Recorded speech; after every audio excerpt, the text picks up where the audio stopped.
guys, good morning po sa inyo lahat yan at happy Saturday po sa inyo lahat at simula naman ang ating trabaho. Ang hirap umakyat sa hagdanan. Mali? At nasa 4th floor tayo. Anyway, Sabado, dating gawi at general cleaning muna tayo. Lahat ng mga kalat natin, mga debris, kailangan likpitin para lagi tayong malinis, no? So,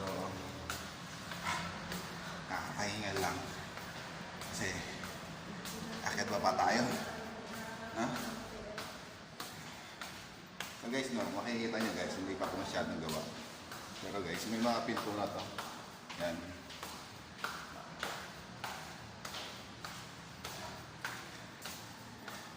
Medyo dahan-dahan lang kasi galing tayo sa ground floor, umakit tayo ng 4th floor. So guys,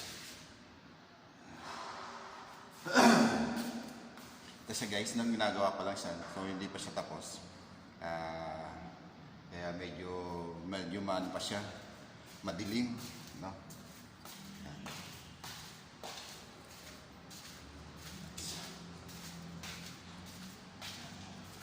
So ngayon, ang gagawin natin at magbubuhat muna tayo ng mga debris, mga kalat, mga pinagkalatan natin kasi Sabado. So yun na, Sabado, bawal na kapagod. So guys, no, ito pa lang siya. Yan ang buo. Pero so, guys, hindi pa siya talaga totally na finish. Ito yung CR. Ito dati guys, ito. Ano to dati? Ito yung ina-waterproofing ko, no? Ito yung shower room. Waterproofing guys ang ginagamit dito para hindi tumagas yung tubig sa ilalim sa kabilang floor, no? So ngayon, at gawa na siya, na-testing na siya na wala siyang tagas. Yan, okay na siya, nilagyan na siya ng tiles kasi wala na siyang tagas yung membrane natin na ginawa. Kaya nilagyan na siya ng tiles guys. Yan. Yung pintuan, no? Yan. Yung pintuan guys, no? Mahirap lang siya maglatag ng membrane kasi so meron na siyang pintuan. Yan. Yan ang pintuan, meron na siyang pintuan. Kaya medyo mahirap lang siya maglagay ng membrane kasi susunugin mo siya. Pag sinunog mo yung membrane, kailangan hindi masusunog yung pintuan guys, no? Kasi napakamahal ang pintuan nito kahit alam mo medyo hindi siya talagang ano, pero nasa quality yung gawa niya guys, no? Ganda. Yung pintuan niya guys, no? Tingnan niyo naman yung ganda. Quality talaga. Ito guys. Diba? Ganda, diba? Makinis, no? Banayad sa kamay. Kaya, ngayon, at mag-aakit tayo ng basura.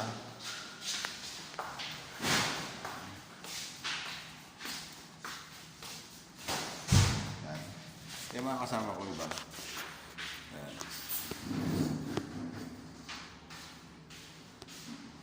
Yan. Iakot kami ng basura. At ito naman ang aking pwesto. Guys. So, dito ako. At ito. So guys. Ito. Natiktik na siya. So wala pa siyang membrane, no? Ito. Pagkatapos nito tiktikin guys, no? Lalagyan natin siya ng water plug sa mga gilid.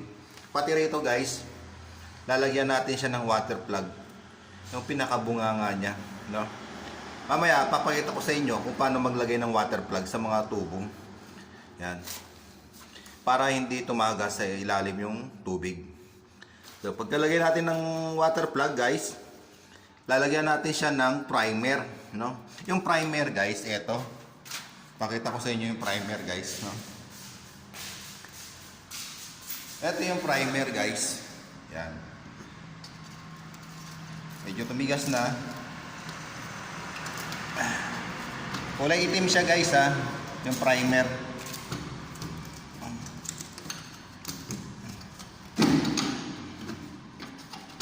Yan. Yan siya guys, no? Yan. Kulay itim siya guys, no? kulay itim siya, yung na primer. Yan ang nilalagay sa semento. CR. Para kahit pa paano, may membrane siya, hindi siya magmo-moist.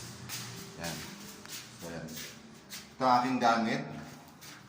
Tangke, torch, mga martilyo, concrete, brush, tsaka kutsara, at metro. No? Kasi kailangan kompleto tayo kasi pag tiniktik natin, kailangan ang sukat niya is 105. No? Ito. Mula rito sa taas hanggang sa baba. Yan. Kailangan magmula rito hanggang dito sa taas, 105. Pero sa akin guys, kailangan 106. Para pag nilatag yung membrane, isakto lang siya guys. No? Ito, may pintuan na siya. So bali, wala pa siyang membrane, no? Yan, lalatagan natin siya guys. Apo yung ginagamit natin para may latag natin ang membrane. So, ingatan lang natin guys na huwag masunog ang pintuan. Kasi ito, napakamahal nito at nasa quality yung pinto. No? So guys, no? Kaya hanggang dito na lang guys, no? Update ko na lang kayo mamaya. Bye-bye!